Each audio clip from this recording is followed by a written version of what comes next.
I have just left China. I'm technically in Kazakhstan now, waiting for my bus to be loaded up before I head to Almaty. But I thought it would be a pretty good time to talk about Chinese opinions of other countries, since I've talked so much about other countries' opinions of the Chinese. And I'll start with Zhang Jian's travel account in the 2nd century BC.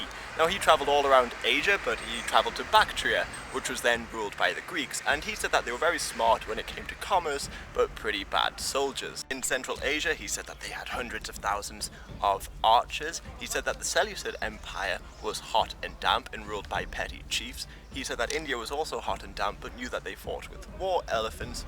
And he said that Persia was strange because their currency bared the face of their ruler, and that they had to replace their currency every time their ruler died. Otherwise, he said it was famous for growing rice and wine. Now, he didn't make it any further west than the Seleucid Empire, but in the 3rd century AD, there was reports of a nation in the far west called Dakchan.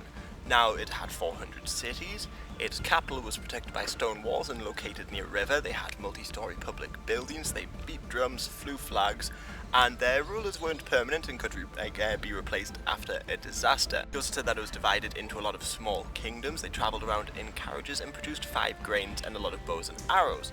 And because this was described as being west of Persia, it's safe to assume that they were probably referring to the Roman Empire. But in the 8th and 9th century, the Chinese started becoming more hostile towards foreign nations. For instance, they banned foreign clothes and they banned intermarriages and foreign customs. So around this time period, they started describing the Malay as being black, uncivilized, and wearing no clothes. They said that the charm of Southeast Asia produced vulgar images, and they said that the Persians were rich but untrustworthy.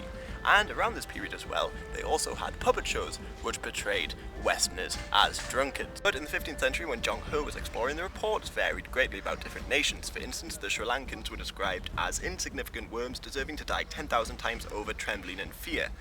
Granted, they had just fought a war with Zheng He, but it seems very different to the reports of the people from Calicut, who were described as very happy and prosperous, and in fact they were described as trustworthy, beautiful, etc, etc, etc. So of course this is just a small sampling of what the Chinese thought about the outside world and their opinions of them, and of course ignoring the 19th century anti-Westerners and the likes. But if you have any good links, please leave them below.